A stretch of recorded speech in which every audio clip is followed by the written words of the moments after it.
¿Qué tal, queridos amigos? ¿Cómo están? Buenas noches, gracias por la sintonía. Mitad de semana, mucha información.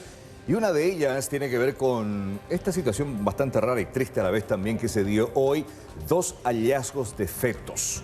Uno en una institución educativa, otro en el baño de una estación de servicios. Tendremos toda la información sobre este tema. Buenas noches, Yolanda. Carlos, ¿cómo estás? Lo cual también nos lleva a replantearnos todo, ¿verdad? ¿En qué punto estamos? ¿Cómo estamos? ¿Qué nos pasa como sociedad? Lo vamos a analizar esta noche, pero también vamos a establecer contacto en vivo con los compañeros que están en exteriores acompañando la marcha de los indignados. Bienvenidos a 24 horas. En instantes ya el desarrollo de todas las noticias.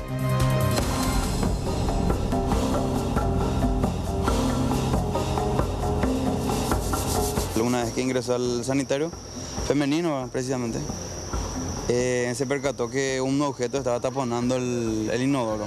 Empezó a revisar y se percató lo que presumiblemente sería un feto.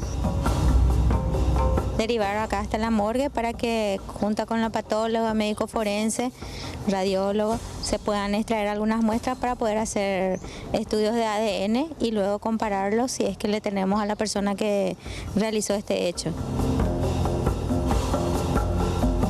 Es un feto no grande, aproximadamente de 14 semanas por ahí, que fue hallado en el piso de uno de los baños. Es un aborto. Lo que no podemos asegurar es si es provocado o un aborto espontáneo. Arrancamos con esta información. Un nuevo caso de atentado se dio en la jornada de hoy en la fronteriza Pedro Juan Caballero. La víctima logró escapar de los sicarios e ingresó al Brasil con una grave herida en el brazo derecho.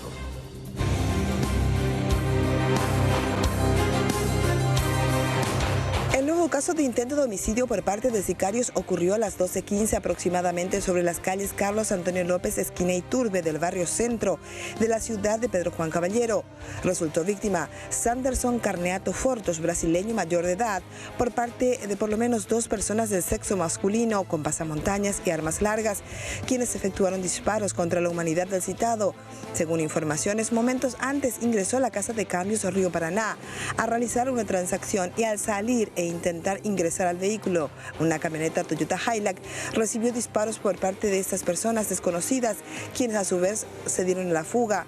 La víctima huyó del lugar y se internó al lado brasileño hasta el hospital Casen, donde se encuentra internado y fuera de peligro. También resultaron con heridas Everton Luisi López, de 31 años, Avelino Viedo, de 21, guardias de una empresa de seguridad quienes fueron derivados al hospital regional y se encuentran estables. Personal de criminalística recogió del lugar 37 vainillas hervidas y percutidas de calibre 7.62 milímetros. El brasileño Carnato tendría antecedentes en su país por homicidio y tráfico de drogas. Tanto la policía paraguaya como la brasileña investiga el caso. Unos 1000 profesionales de la enfermería marcharon hoy en contra de un dictamen de la Corte Suprema de Justicia que favorece a los centros asistenciales privados. Durante la marcha hubo algunos incidentes y es por eso que ellos decidieron ir a huelga.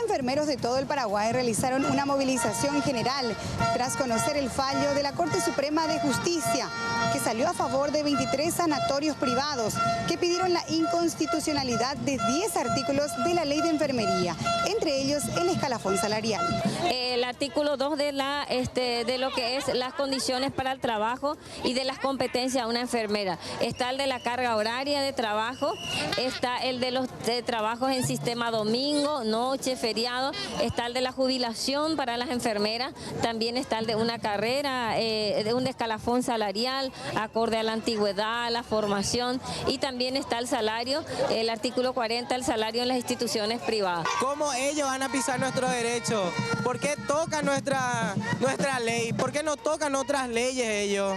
¿Por qué un diputado, un senador, nosotros y se atreven otra vez a querer pretender sacarnos nuestros derechos? Y eso no lo vamos a permitir, ni un paso atrás, enfermería.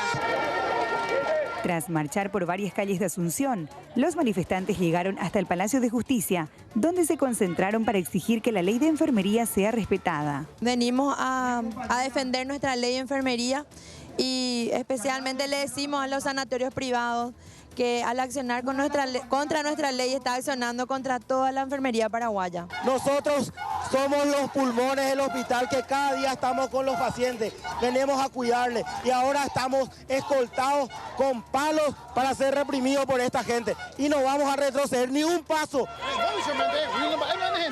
Varios incidentes se produjeron entre protestantes y cascos azules.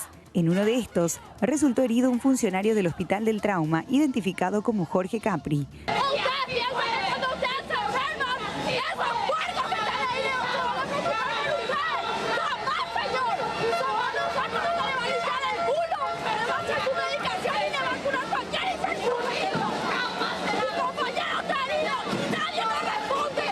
Hubo un empujón y empezaron a disparar, no sé qué fue, goma de bala, me iba a dar en mi ojo, pero hice un movimiento. Me dieron en la mano. Esta es una manifestación pacífica. Mientras los enfermeros realizaban una vigilia, la presidenta de la Asociación de Enfermeros del Paraguay, María Concepción Chávez, y otros representantes se reunían con los ministros de la Corte. Tras esta audiencia, llegaron al acuerdo de ir a la huelga. Nos dijo, váyanse ustedes, vayan, vamos a ir compañeros a la huelga general en este país. O sea, ¿cómo después de 9 años sale un veredicto ahora? Ningún caso en el mundo dura 9 años y la respuesta que ellos dan que hubo cambio de jueces, de ministros. O sea que para que acá haya justicia tienen que esperar que se cambie o cuando le cante a ellos la situación para dictaminar. No, lo único que le decimos es que enfermería se levanta, la medida inminente es una huelga y a continuar la lucha en la calle. En el país existen alrededor de 15.000 profesionales de enfermería. El 90% son mujeres y alrededor de 3.000 de ellas se desempeñan en sanatorios privados. Y tras el rescate de una adolescente el pasado lunes, autoridades de la terminal de ómnibus decidieron intervenir el lavadero tercerizado donde la niña fue encontrada. Allí hallaron prendas de vestir femeninas.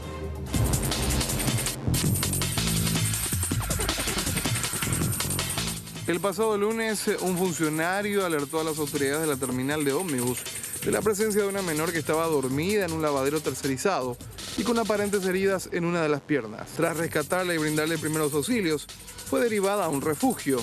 Ya este miércoles, el director de la TOA ordenó la intervención de ese local. Estuvimos interviniendo el lugar conjuntamente con la unidad antitrata de personas.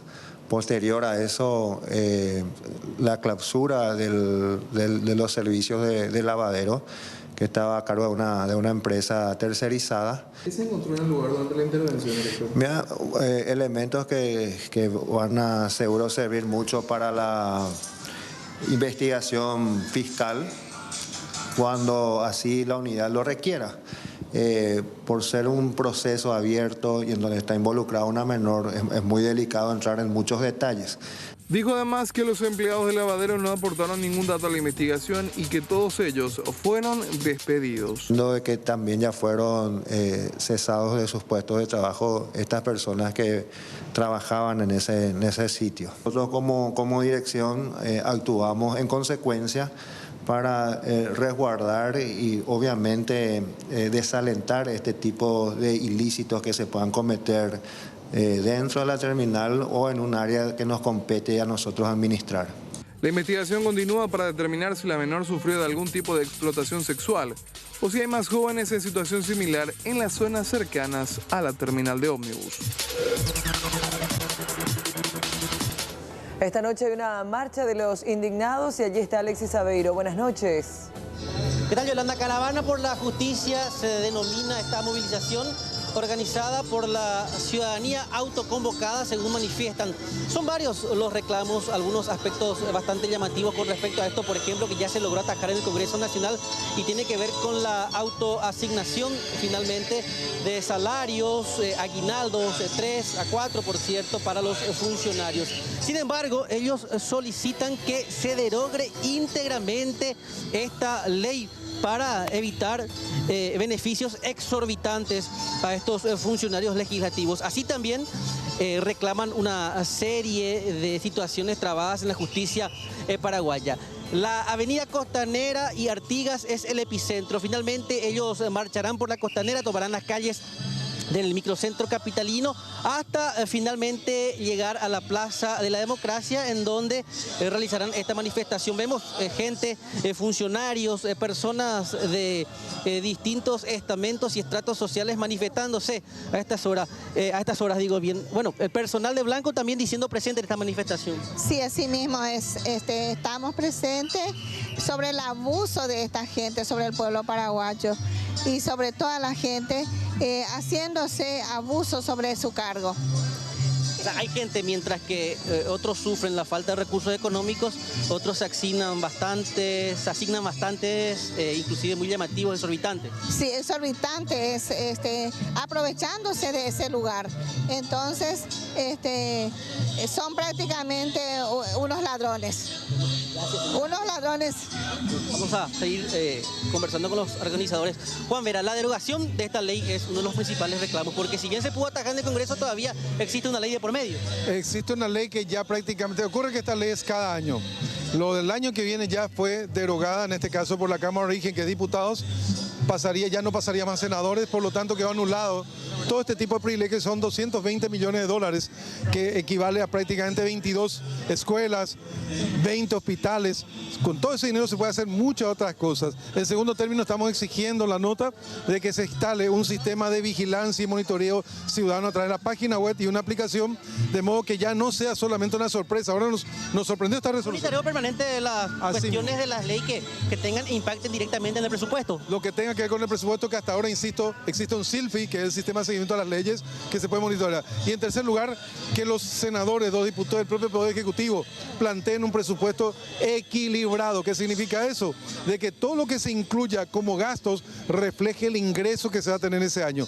Basta de endeudarle al país, mucho menos por cuestiones de salarios, que entendemos, muchos empleados necesitan sincerar sus salarios, están por debajo, otros que necesitan en tipo de estímulo y apoyo, pero estos salarios súper extraordinarios, estos aguinaldos y estas gratificaciones son abusos que en este caso benefician a un grupo, y el resto, si tenemos aguinaldo, bien, y si tenemos salario mínimo, todo milagro. Es decir, dejemos de ser personas que tengamos clase 1, 2, 3, 4, el estilo de la India, unas castas que reganan también, y el resto siempre estamos mordiendo polvo si es que tenemos algún tipo de ingreso, y mucho menos con menos ingresos. Muchas gracias, Juan Vera. Vamos a seguir conversando con exdiputado nacional, don Luis Villamayor. Hablamos de una caravana por la justicia y sabemos cuál es su pedido, cuál es la solicitud, teniendo en cuenta la situación por la cual usted atravesó y sigue atravesando. Tiene mucho que ver con esto que no cierra en torno al homicidio de su hijo. Absolutamente, vos sabés que realmente todo tiene el mismo origen. Una falta de justicia en el Paraguay, porque si la gente está indignada hoy, es justamente por la inequidad terrible que hay. Por una parte hay gente que en los centros de salud, como es en el cual recibieron el cuerpo de mi hijo, hay jefas de enfermeras o enfermeras que están ganando 2 millones de guaraníes mensuales. Sin embargo, aquí lamentablemente hay algunos funcionarios que sin retorno claro alguno ganan más de 30 millones. Entonces, en realidad, estamos hablando del mismo problema. El mismo problema. El fondo de la cuestión finalmente es el mismo y tiene que ver con la justicia y finalmente el dinero para la gente. Hay un problema de inequidad. Entonces, lamentablemente, se está instalando una cultura de simplemente de hacerse rico a como dé lugar al más corto plazo. Y la falta de vocación para los cargos públicos se ve claramente. Si los cargos se le diesen solamente a las personas que realmente tienen vocación, entonces no tendríamos fiscales corruptos, no tendríamos jueces corruptos y tendríamos funcionarios responsables. Muchas gracias, Luis Guillermo. La presencia de los jóvenes, importante que tengan de alguna u otra manera participación en las cuestiones ciudadanas. Así mismo, Alexis, teniendo en cuenta que el 72% de la población paraguaya es joven, animamos a toda la juventud a que se adhiera a las manifestaciones, más otra importantes como estas.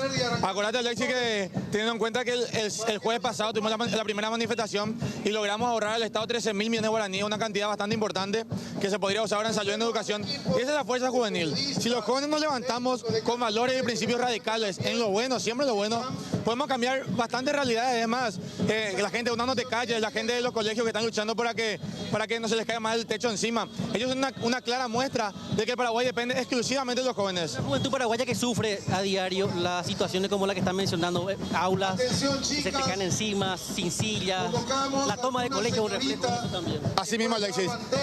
Sí, totalmente. La juventud paraguaya sufre todos los días esto, pero hay realmente un mensaje de la juventud que es claro, que esta generación no vamos a permitir que nos sigan robando y se sigan riendo en nuestras caras, aprobando aguinaldo de 13.000 millones de guaraníes. Estas generaciones no vamos a quedarse callados frente a las injusticias y esta es la generación realmente que va a salir a las calles, Alexis, a marcar justicia, a marcar la agenda del país si es así. Gracias. Destacábamos la presencia de los jóvenes, pero hay una niña, 5 o 6 años aproximadamente, que me llama la atención. ¿Qué tal, señor? Buenas noches. Está la niñita por acá. Me decía recién, yo no quiero que hayan más niños en la calle. Vino con el uniforme de su colegio, no la estoy viendo. No, está la chiquita que estaba recién por acá. La chiquita que estaba recién por acá, que dicho sea de paso se expresaba bastante bien. Bueno, recién estaba por acá una niñita, 6 años, decía, quiero que los niños de mi edad todos estén en la escuela. Y hacía una comparación porque nosotros podemos observar acá sobre la avenida Artigas y en la Costanera, un sitio en donde a diario vemos una gran cantidad de chicos que limpian los parabrisas, y ella hacía este paralelismo entre su situación y la situación de estos chicos. Lamentablemente, aparentemente ya subió a uno de los vehículos porque comienza a estas horas la caravana. Reitero, desde la Costanera, las principales calles capitalinas. Posteriormente esto culmina en la Plaza de la Democracia. Bien, excelente. Seguiremos de cerca esta información, Alexis. Gracias por la noticia desde Exteriores. Vamos a otro tema. Un macabro hallazgo en el baño de una gasolinera en San Lorenzo. Encontraron un feto de 5 meses de gestación y se intenta determinar si fue producto de un aborto espontáneo o un aborto provocado. La policía está intentando determinar a través de las cámaras de seguridad de quién fue el responsable.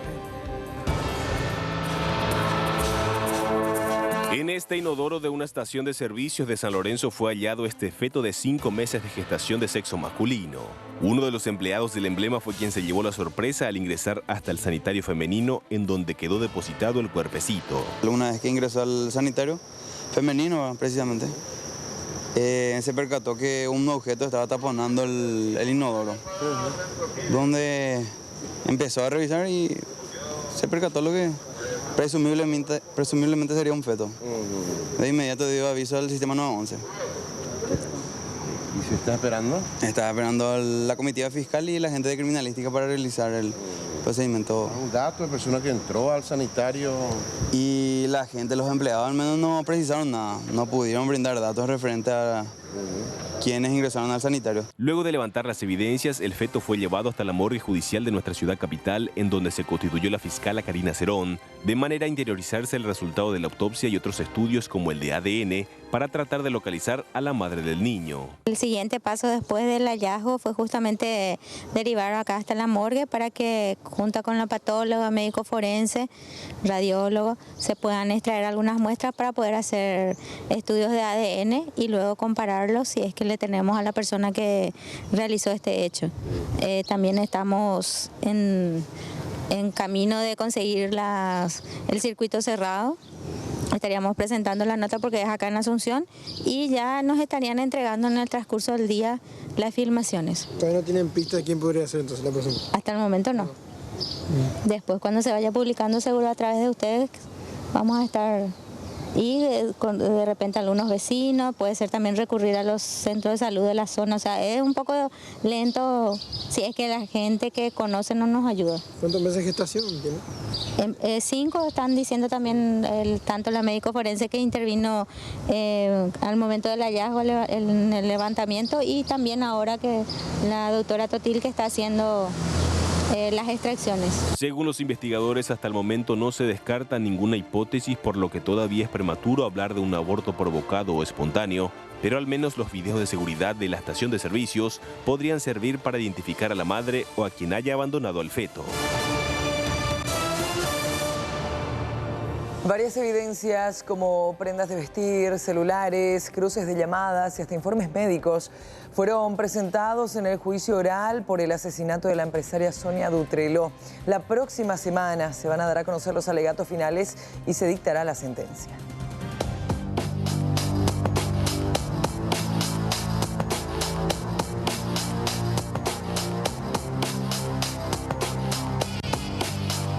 El juicio oral y público para los acusados por el crimen de la empresaria Sonia Dutreló, ocurrido el 23 de junio del 2014, ingresó en la etapa documental. El Ministerio Público expuso ante el Tribunal de Sentencia varias pruebas que fueron utilizadas para acusar a los sospechosos, entre ellas el informe de peritos sobre el cruzamiento de llamadas y las comunicaciones que tuvieron los procesados antes, durante y después del homicidio. También presentaron una motocicleta que fue incautada en su momento y que habría sido utilizada por uno de los autores del crimen. Con detalle gris, el Kenton Shark 200. Defensas a lo que presentar de ellos. Con chapa provisoria de autor. También presentaron prendas de vestir que fueron incautadas en los diferentes allanamientos. A esto se suman los pedidos e informes relacionados al movimiento financiero de Capaclor y los trámites que realizaba la acusada Celia Maidana, siendo secretaria de la Cámara y mano derecha de la víctima. En lo que respecta a toma de muestras de referencia de personas vivas, utiliza alguna de las siguientes técnicas: A, hisopado bucal; B, extracción de sangre por punción venosa; C, extracción de sangre por punción dactilar. 2. Las muestras de pelo tomadas de los procesados en fecha 16 de julio del 2014 bajo autorización judicial fueron tomadas en carácter de muestras testigos para análisis pericial morfológico comparativo de pelos, no para un análisis genético. Presentaron resultados laboratoriales como muestras de cabellos e hisopados al que fueron sometidos los procesados una vez detenidos. Los cheques emitidos por Quimisur S.A. a la orden de rol, comunicación y marketing, o Antonio Morínigo, fueron retirados por la secretaria de la Capaclor, quien traía las facturas a los efectos del pago. Todos los cheques librados por Quimisur S.A. son entregados de manera inmediata a las personas que presenten los correspondientes facturas al contado y o recibos en caso de facturas a crédito, pero no se deja constancia de la identidad de las personas, de las mismas, sino que la constancia del retiro del cheque es el documento que originó su emisión. 2. Nota 93. Informar si Celia Maidana facturaba a Quimisur S.A., en su caso en qué concepto y el monto de dichas facturaciones, e informe sobre la forma de pago y en el caso de qué pago se realizaba con cheques, remitir un detalle de dichos cheques. Respuesta: no existen constancias en los archivos de la sociedad acerca de facturación o pagos realizados a la señora Celia Maidana. El juicio fue declarado en cuarto intermedio hasta el próximo martes, donde estaría concluyendo la parte documental. Esta etapa se cerraría con la desgrabación de las conversaciones vía WhatsApp, que comprometería aún más a los procesados. Esta sería una de las pruebas determinantes con que cuenta el Ministerio Público.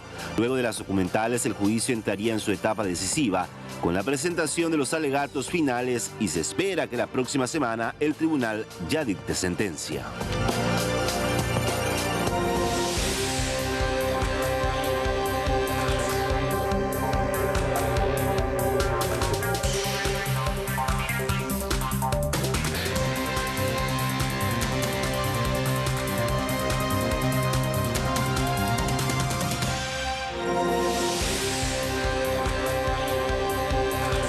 ¿Cómo está? Buenas noches. Hoy tenemos reportes bastante interesantes para compartir con ustedes. Nuestro número de WhatsApp, anótelo siempre, 0972 30 30 00. Vergonzoso lo que vamos a mostrar como primer caso, la manera en que opera una empresa de transporte de larga distancia, con buses chatarra en primer lugar y circulando de manera inclinada, con el riesgo de que vuelquen en plena ruta.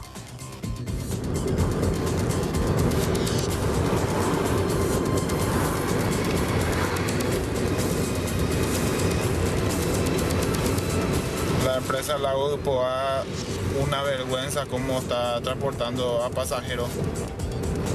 Parece que se va a volcar el colectivo, está totalmente inclinado para el lado derecho. Está lleno de pasajeros con criaturas, personas adultas, jóvenes. Una vergüenza la empresa Lago de Poá, que se está dirigiendo a la ciudad de Alberdi, creería. Y es una vergüenza, la verdad. Ojalá que la autoridad tome conciencia. Nosotros repetimos la forma que está operando esta empresa que lleva a la ciudad de Alberdi. Y de Alberdi vamos a la zona este del país para mostrarles nuevamente maniobras suicidas.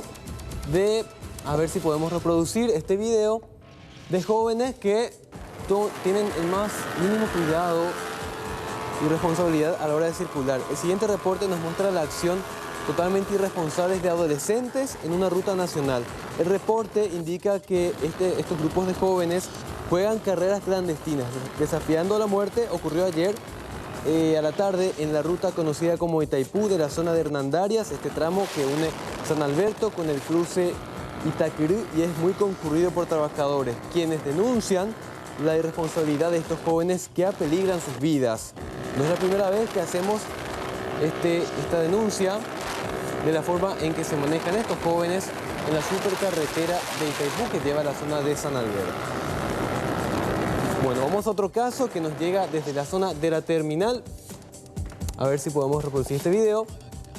¿Qué pasa? Nuevamente preocupación de los peatones. ¿Por qué los conductores no respetan la franja peatonal? Cuando en la zona terminal no respetan como siempre la valla peatonal, vos le reclamas y te miran con mala cara, acá en la zona en pleno terminal. Bueno, ahí estamos viendo la queja de una peatón que, bueno, ante esta situación de que los conductores no respetan la franja, nos hace llegar su denuncia. Vamos a otro caso que nos llega desde la zona de Capiatá, asalto grabado. Esto le ocurría a un repartidor de gaseosas. A ver si vamos a pleno y reproducimos este video y les mostramos lo que ocurría. En horas de la tarde, un repartidor de gaseosas fue víctima de un robo grabado por parte de los motoasaltantes. Se llevaron la recaudación que tenía en su poder. El repartidor forcejeó con su atacante y logró echar a uno al suelo. En ese momento es agredido por el otro delincuente que le propinó un golpe en la nuca para luego darse la fuga con su cómplice. Felizmente, la víctima no sufrió lesiones de consideración. Se presume que los maleantes se llevaron aproximadamente 4 millones de guaraníes.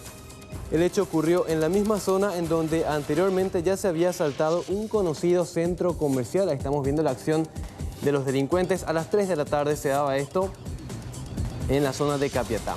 Les recordamos nuestro número de WhatsApp para que puedan comunicarse con nosotros, 0972 30 30 00. Tenemos más noticias en 24 horas. Así es, Juan. Comentamos que varias personas resultaron víctimas de estafa por parte de una mujer que ofrecía puestos laborales en instituciones públicas a cambio de millonarios montos. Uno de los afectados mostró los mensajes recibidos por parte de esta embaucadora.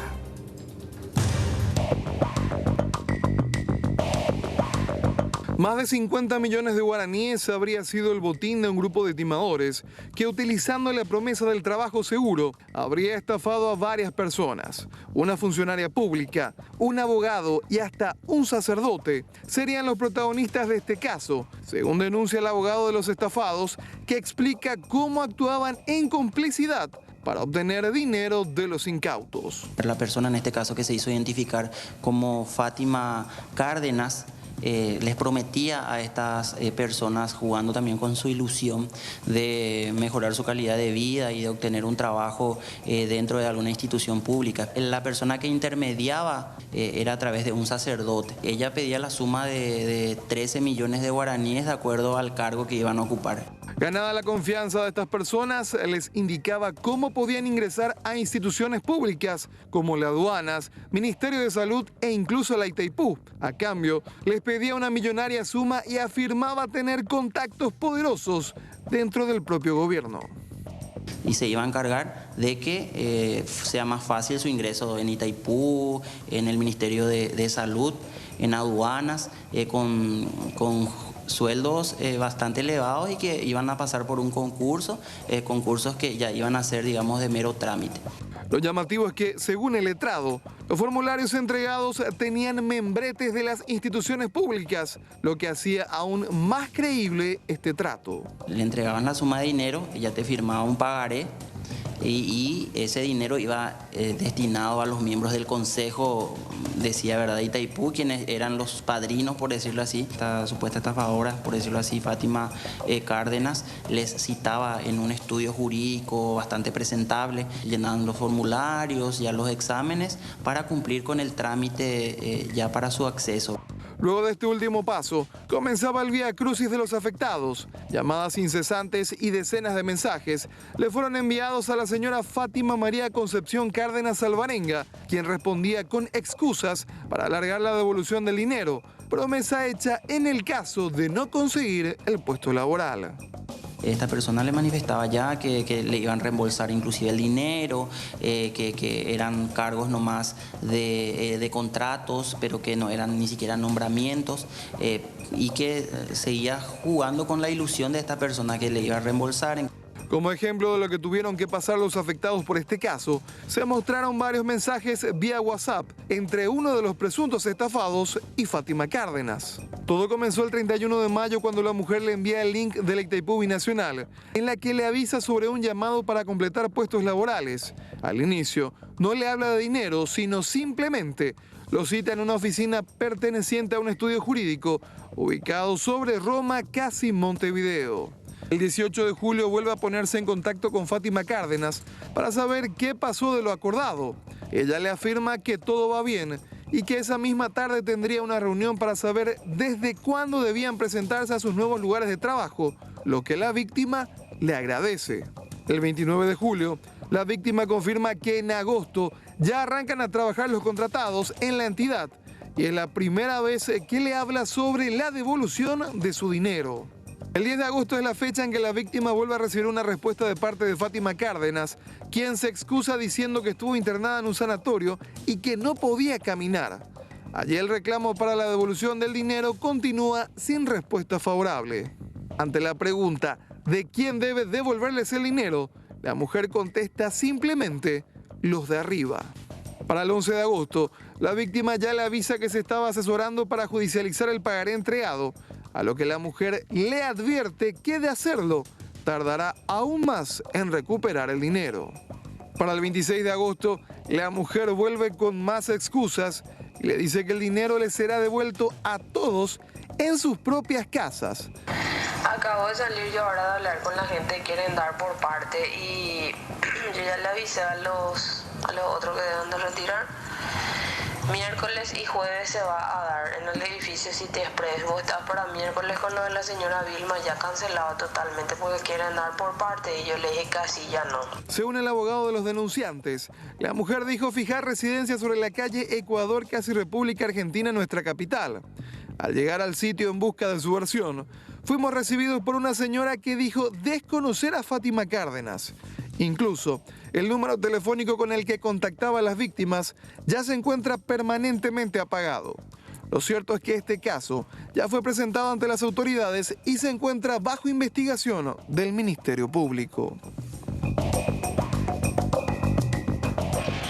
Hoy 5 de octubre celebramos el Día Mundial del Docente y este año decidimos acompañar la iniciativa de la UNESCO denominada Mi Maestro, una iniciativa que buscaba destacar las mejores historias de docentes por su trayectoria y dedicación. Justamente tenemos que decir que los docentes no solamente forman el futuro de millones de niños, sino también nos ayudan a conformar todos los días un mundo mejor entre todos. Justamente a lo largo de nuestros informativos conformamos y les contamos historias de docentes, tanto de nuestro país como de otras zonas de Latinoamérica, y ustedes se dirigieron a través de albavisión.tv y les contamos que la ganadora fue Cristi Won de Guatemala. Su historia ya figura en la web de la UNESCO con más de 14.000 votos en internet.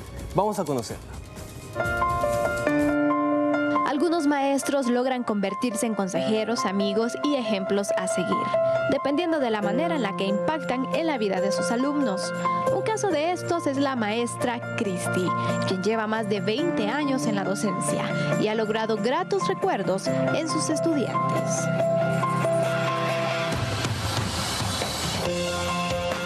Porque ella nos ha enseñado buenos consejos y por su forma de ser. Impartiendo las clases, ¿era entusiasta o cómo era? Era tranquila, nos explicaba. ¿Y te gusta cómo ella es de maestra? ¿Quisiera ser como ella cuando seas grande? ¿Por qué? Porque me gusta la forma de ser de ella, me gusta cuando ella se expresa y su forma de ser, que la quiero mucho y que la respeto con todo corazón. Señor Cristi, como le dicen varios alumnos, desde pequeña soñaba con ser maestra, profesión que le ha dado la oportunidad de ser agente de cambio en el país.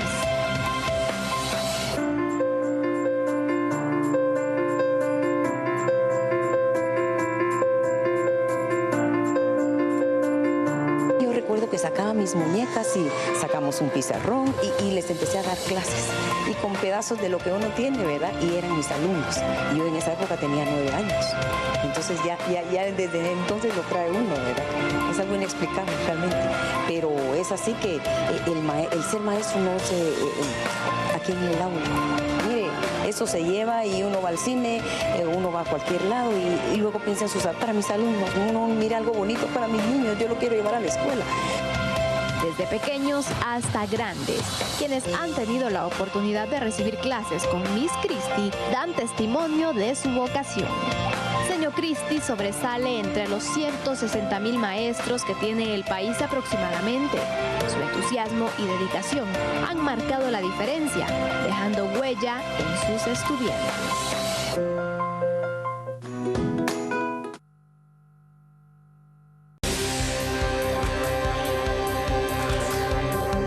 Carlos Rubén Sánchez Chillano fue detenido cuando llegó hasta la agrupación especializada para visitar a Jarvis Jiménez Pavón. De allí, claro, lo trasladaron directamente hasta Capitán Vado, donde se abrió una investigación por este video que se viralizó el fin de semana, donde se lo ve supuestamente amenazando a una familia brasileña.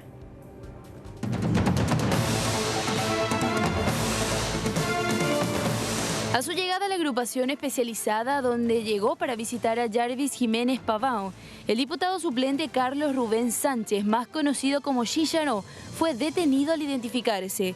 La orden de detención fue emanada por el fiscal Hernán Ricardo Mendoza, quien investiga la supuesta amenaza a punta de arma de fuego que habría recibido una familia brasileña por parte del político.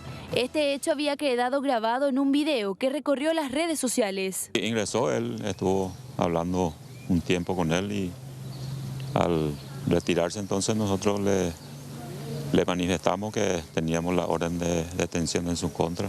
¿Es la primera vez que viene o ya vino antes? Tengo entendido que es la segunda vez que viene.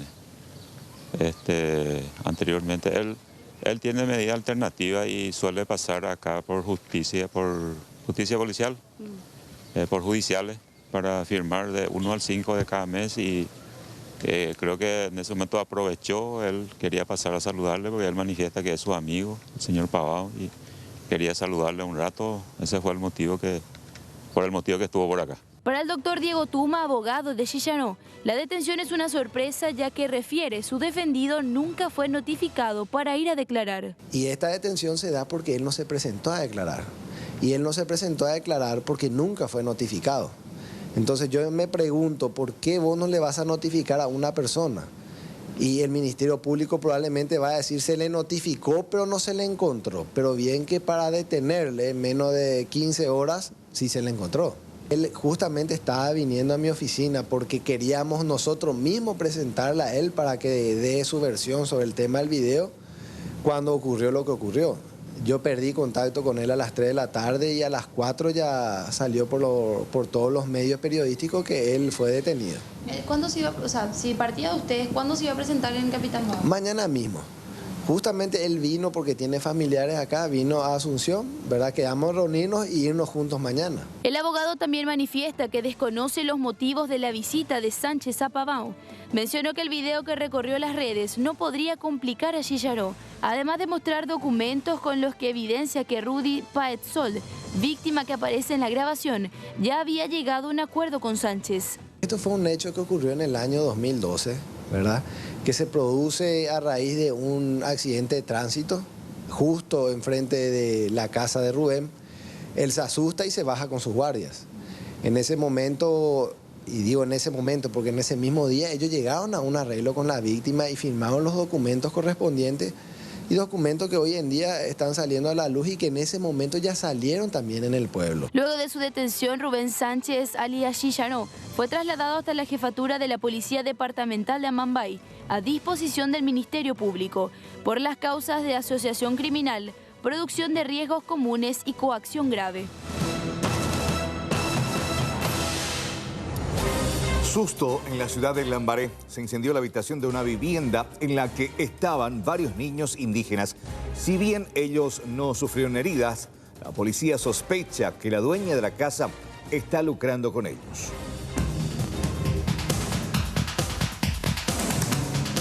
Parte de esta vivienda ubicada sobre la calle Cedro Casi Mencia de Sanabria en Lambaré, a pasos de la terminal, fue consumida por las llamas.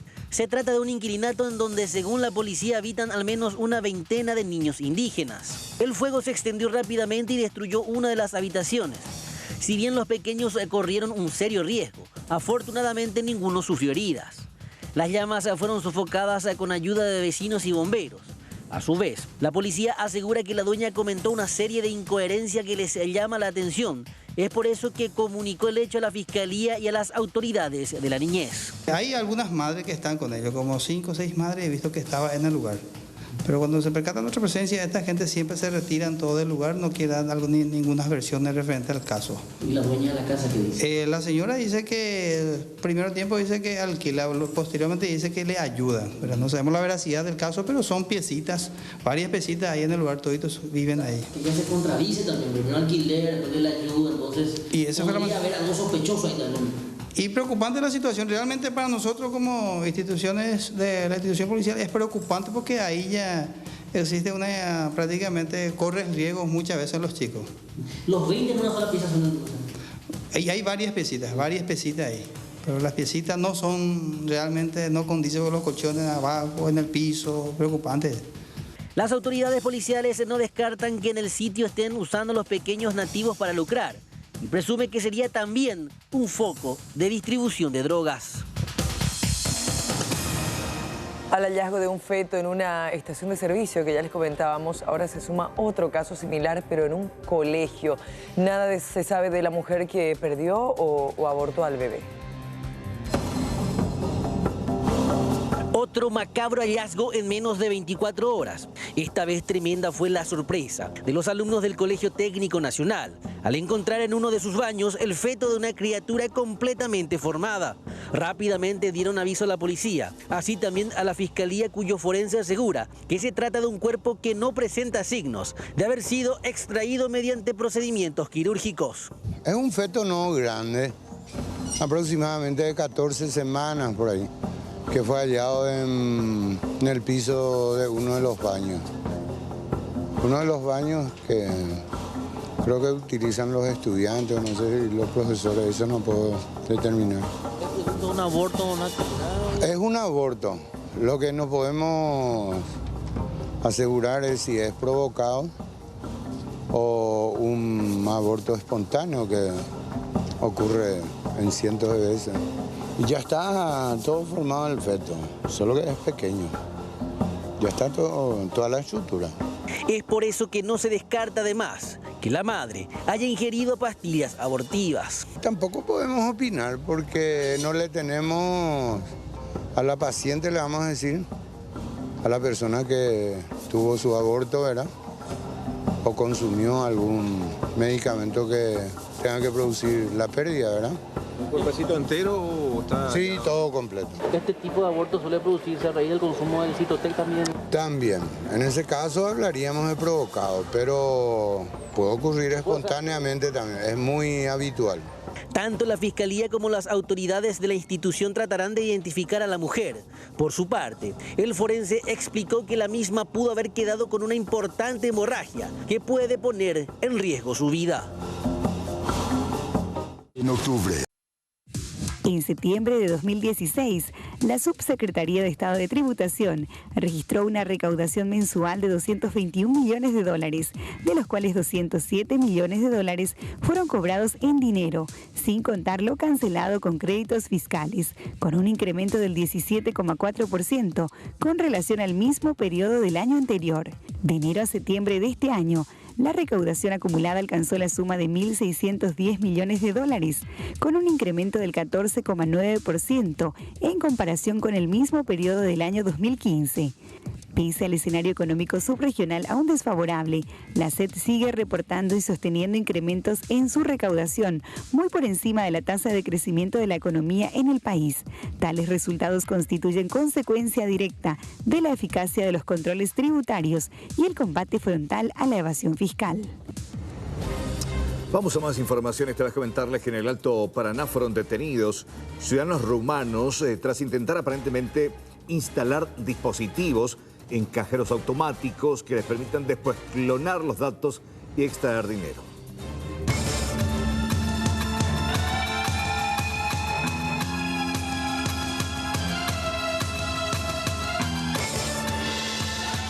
La aprehensión de los extranjeros se realizó sobre la supercarretera Itaipú en inmediaciones del Paraná Country Club, ciudad de Hernandarias. A raíz de informaciones que hemos recepcionado en nuestra oficina regional sobre la tentativa de colocar un dispositivo contra un cajero automático de un banco de plaza ubicado en la zona céntrica de Ciudad del Este, y tras verificar el circuito cerrado hemos empezado la búsqueda y localización de estas personas que involucrados en la tentativa. Los intervinientes incautaron importantes evidencias que guardan relación con el hecho investigado. Hemos encontrado gran cantidad de tarjetas de crédito, débito, como así también tarjetas blancas, tarjetas sin identificación alguna, que sería las tarjetas que utilizan como tarjeta madre para implementar, para insertar en eso los números de tarjetas extraída desde el cajero o de algún centro comercial. Se presume que los detenidos ingresaron al país de manera ilegal. Hasta el momento se mantienen callados, a lo mejor cuando sean llamados para su audiencia en el Ministerio Público, a lo mejor cuando se van a mencionar algunas cosas, pero acá nosotros se mantiene callado. Pero sí ya tenemos importantes evidencias para poner a disposición del Ministerio Público. Los extranjeros y las evidencias fueron puestos a disposición del Ministerio Público.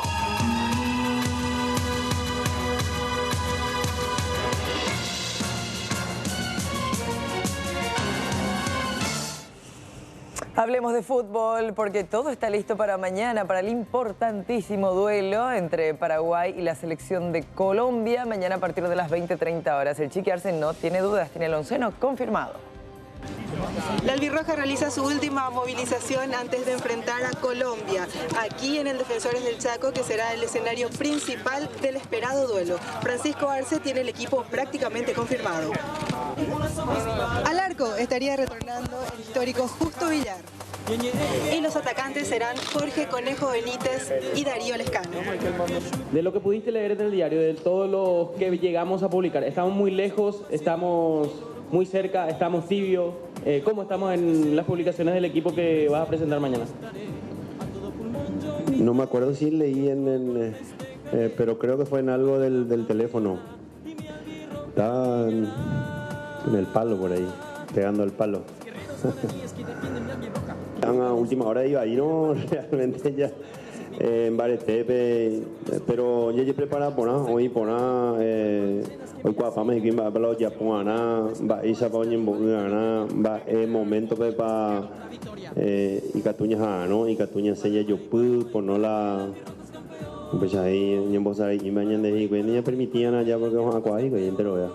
Yo creo que lo que ahora se ve es que estamos perfectamente acompañando los gestos, la cabeza y la mentalidad positiva y que genera también el apoyo de la gente porque la gente se da cuenta de eso o siente o huele eso.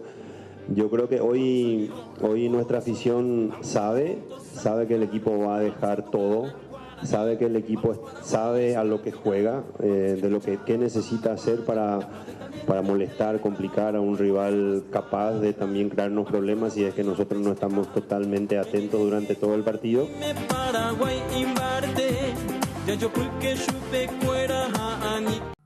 Bueno, queremos saber cómo se va a comportar el tiempo mañana, día en que, bueno, a esta hora vamos a estar a full ya en el estadio, el partido ya habrá arrancado. Muy, muy agradable, pero igual la gente que va al estadio tiene que llevar un impermeable, algo que lo abrigue porque la temperatura estará relativamente fresca. A los 20 minutos espero ya con el tercer gol de Paraguay. Pero bueno, mañana jueves, fresco a cálido, cielo mayormente nublado, vientos del sur, precipitaciones leves y dispersas con una mínima de 13 grados y una máxima de 24. Para el viernes, fresco a cálido, cielo parcialmente nublado, vientos variables luego del sureste, mínima 11, máxima 30. Y para el sábado, fresco a cálido, cielo nublado, parcialmente nublado, vientos del sureste, la mínima 15, la máxima 27 grados.